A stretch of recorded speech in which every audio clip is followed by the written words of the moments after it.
Bismillahirrahmanirrahim. Alhamdulillah. Wassalatu wassalamu ala rasulillah wa ala alihi wa ashabihi ajma'in wa ba'du. Assalamu alaikum wa rahmatullahi wa barakatuhu. Louange à Allah, le Seigneur des mondes. Paix et salut sur le prophète Muhammad sallallahu alayhi wa sallam, sur sa famille, ses compagnons et tous ceux qui les ont convenablement suivis. Amin. Nous sommes dans notre cours de At-Tajwid wal-Qur'an, avec le Qur'an wa Tajwid. Donc, le cours de Coran et de Tajwid, les règles qui nous permettent de lire correctement, de lire convenablement la parole d'Allah subhanahu wa ta'ala. Et nous sommes avec les Mabadi'u ilmi Tajwid, les préliminaires de cette science qui sont au nombre de 10. Alors, nous sommes aujourd'hui au 10e point, donc la fin de ces 10 qui est ici Hukmuhu. Hukmuhu. Nous allons voir c'est quoi le jugement de l'islam par rapport à l'apprentissage de cette science de At-Tajwid. Le cheikh, il dit, rahimahullah, Hukmuhu min an-nahiyati al-ilmiyya fardu kifayatin. Wa min an-nahiyati at-tatbiqiyya fardu aynin ala kulli muslimin wa muslimatin. Le cheikh, il dit, Hukmuhu, le jugement de l'islam par rapport à l'apprentissage de cette science et par rapport à la pratique dans le Coran. Car les savants, ils divisent ici en deux. Première partie, min an-nahiyati al-ilmiyya.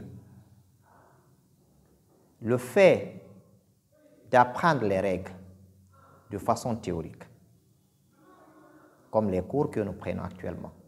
Ça, c'est min an-nahiyati al-ilmiyya. Est-ce que apprendre les règles de tajwid de façon théorique, est-ce une obligation individuelle? C'est-à-dire que chacun doit l'apprendre? Les savants disent non. Ils disent que apprendre les règles de tajwid de façon théorique est fardu kifaya. C'est un devoir collectif. Donc, une obligation collective. Et ça implique quoi? Ça implique que si certains s'adonnent à l'apprentissage de la tajwid, les autres, les restes, sont déchargés. Si certains se chargent d'aller chercher cette science, car c'est une science qui nous enseigne les règles de la lecture convenable du Coran, si certains s'en chargent, alors les restes sont déchargés. C'est ce qu'on appelle fardu kifaya. Mais si tout le monde reste, personne ne sort pour aller apprendre ces règles et que le Coran est lu n'importe comment, avec des erreurs, avec des fautes, ah là tout le monde aurait commis le péché. Donc le péché va atteindre tout le monde. Alors, il faudrait que certaines personnes se sacrifient pour aller chercher cette science, venir enseigner le Coran avec les règles qu'ils ont apprises. Donc, première partie, min an-nahiyati al-ilmiyya, côté théorique, fardu kifaya, devoir collectif. Devoir collectif. Et que certains peuvent s'en charger. C'est bon? D'accord. Wa min an-nahiyati tatbiqiyya, côté pratique, quand tu ouvres le Coran, tu veux lire le Coran, tu dois le lire avec les règles ou non? Quel est le jugement de l'islam par rapport à ça, par rapport au côté pratique, le fait de mettre en pratique ce que les règles ont dit? Les savants disent que fardu aynin ala kulli muslimin wa muslimatin. Là, c'est un devoir individuel, obligation individuelle sur tout musulman et musulmane. Donc, chacun est responsable. C'est-à-dire qu'il est obligatoire pour chacun de lire convenablement le Coran. Parce que si nous prenons la signification de At-Tajwid, qui est le fait d'articuler correctement les règles, les lettres, le fait d'articuler convenablement avec les maharij, avec les sifat, là, ça devient obligatoire. Parce que quand quelqu'un change, modifie une lettre dans un mot, dans un verset, ça dénature le sens. Au lieu de asa, quand vous dites asa, ou au lieu de thamma, quand vous dites samma, ça change, ça dénature le sens. Et cela n'est pas permis dans le Coran. Donc, côté pratique, il incombe à chaque lecteur, à chaque musulman, de lire convenablement le Coran. Et comment il doit le faire? Bon, peut-être que quelqu'un va se dire, moi je ne connais pas les règles, donc je n'ai pas appris, parce que déjà vous avez dit que ce n'est pas obligatoire d'apprendre les règles. Comment dois-je faire? Tu dois apprendre le Coran de quelqu'un qui connaît les règles. Tu prends ton Coran, mon frère, ma soeur, tu vas trouver quelqu'un qui connaît la théorie, il va t'enseigner le Coran. Autrement dit, je prends un exemple.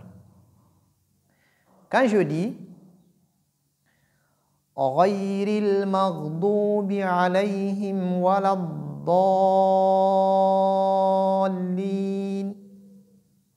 je ne suis pas obligé de connaître le nom de cette prolongation, de ce mad. Non. Je ne suis pas obligé de connaître le nom et pourquoi j'ai prolongé. C'est ce qu'on appelle la théorie. Mais quelqu'un qui a appris les règles, il connaît que ce mad s'appelle al-mad al-lazim. Et la raison est que il y a shadda qui est venu sur la lettre lam, autrement dit il y a sukun qui est venu après mad. Voilà.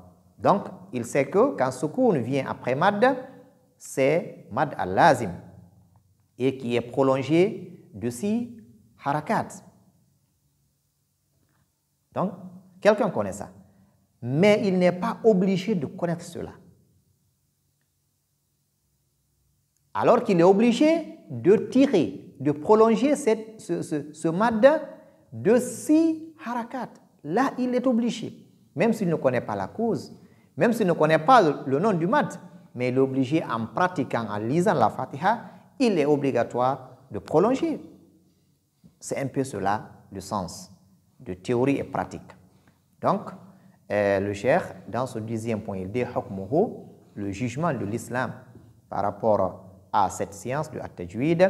Il dit min an-nahiyat al-ilmiyya, côté théorique, point de vue apprentissage des règles, fardu kifaya, c'est une obligation collective. Autrement dit, certains peuvent s'en charger et ça décharge les autres.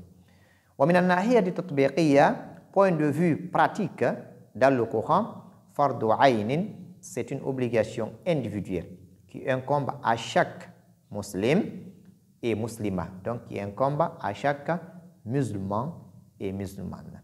Ici prend fin ce document. Nous avons vu à travers ce document les 10 préliminaires de cette science de at-tajwid. Nous demandons à ce que chacun de vous révise ces 10 points avant d'entamer la seconde partie ou le second document, Inch'Allah Ta'ala. Ne quittez surtout pas, nous marquons la pause habituelle. Nous revenons juste après pour donner le cours du Coran, bi'idhnillahi ta'ala.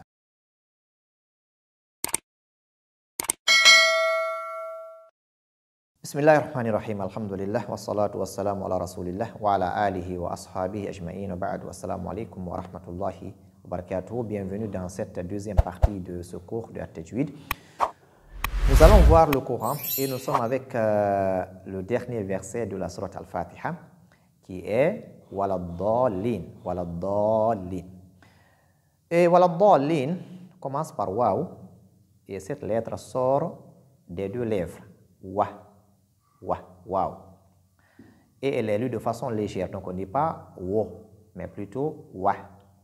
Ensuite vient Lam Alif. Lam Alif, Lam et Alif. Qui est Lam Alif. Et là, la lettre alif qui vient après là, elle est lue lorsqu'on veut s'arrêter. Quand je dis voilà, voilà, là, je dois prolonger. Mais quand je veux lier la lettre lam avec ad-dad, alors le mad disparaît. Le mad ici disparaît. Donc, je ne peux pas lier en même temps prolonger. La lettre la, elle est lue de façon légère. Donc, je ne dis pas lo. Je ne dis pas lo. Et non wolo. Donc, wa, la. Ensuite vient ad-dad. Ad-dad, comme je l'ai dit l'autre fois, qui sort ici des côtés de la langue avec les dents, les prémolaires, les molaires. Donc, c'est des deux côtés. Voilà, des deux côtés. Et la gauche est plus facile que la droite, selon les savants. Ici, la lettre ad-dad porte ce qu'on appelle ashadda. Donc, il y a un accent sur ad-dad et cette lettre a un attribut qu'on appelle al-istitala. Al-istitala, qui est le fait de prolonger un peu la lettre. Donc, je dis wala do, et elle est lue de façon emphatique. Donc, c'est une lettre parmi les lettres de al-istila. L'istila. Elle a aussi un attribut qu'on appelle al-itbaq. Donc, des attributs qui ont ici de la force, donc qui sont puissants. Donc, il faudrait appliquer une certaine force sur la lettre ad-dad. Wala do. On ne dit pas wala do. On dit wala do. Donc, on met l'accent.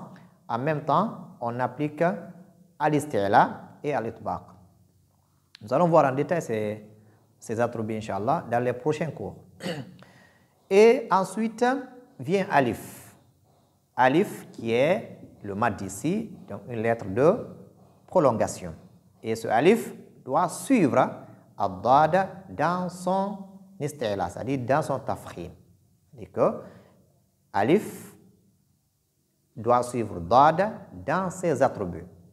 Je ne dis pas wala dhalin, non. Autrement dit, en prolongeant, je dois prolonger avec emphase, et bit tafkhim. Wala dhalin. Ensuite vient l'âme qui porte shadda. Donc je dois mettre l'accent, mais pas la nasillation, pas de runna. Je ne dis pas wala dhalin. Non, plutôt wala dhalli. Et je ne dis pas aussi wala dhali, mais wala dhalli, parce qu'il y a shadda et l'âme a un attribut qu'on appelle at-tawassut, donc l'intermédiaire bayna al-rakhawa wa shidda. Ensuite vient ya et vient nun. Donc je dois tirer la lettre li, lin, de deux mouvements ou 4 ou 6 mouvements parce que c'est un mad qu'on appelle al-mad al-arid li-sukun. Ensuite vient le nun qui doit apporter ici sukun à l'arrêt. Donc je dois appliquer l'attribut l'intermédiaire. Donc pas couper totalement le son, mais pas aussi laisser le son continuer. Autrement dit, je ne dis pas wala dhalin et non lin. Non, je dois rester juste au milieu. Je rappelle aussi que la lettre dad, elle est lue par certains comme lam, wala la lin dans certains pays. Et cela est une erreur. La lettre dad est différente de lam, malgré que leurs points d'articulation sont très proches. Voilà, sont très proches parce que la lettre lam sort du adnal hafa. Donc, du adnal hafa, c'est-à-dire le côté le plus proche, en fait, en allant vers l'extrémité de la langue. Tandis que la lettre ad-dad, elle est un peu derrière. Donc, on va voir tout ça avec précision, Inch'Allah, dans les prochains cours. Voilà, wala dhalin. Donc, j'ai dit wala dhalin, wala dhalin. Et attention, le mad, la prolongation ne sort pas du nez. Donc, je ne dis pas wala dhalin. Et je vais juste faire une petite pratique. Vous allez voir, lorsque la voix sort du nez et lorsqu'elle sort totalement du jawf, c'est-à-dire de la gorge. Quand je dis, vous allez écouter attentivement, vous allez voir, lorsque la voix sort du nez, c'est-à-dire de la gorge et du nez, quand j'attrape le nez, il y aura une modification de voix. Regardez. غير المغضوب عليهم ولا الضالين. Voyez un peu, parce qu'il y a une partie de la voix qui sort ici du nez. Et c'est une erreur. Quand je dis غير المغضوب عليهم ولا الضالين,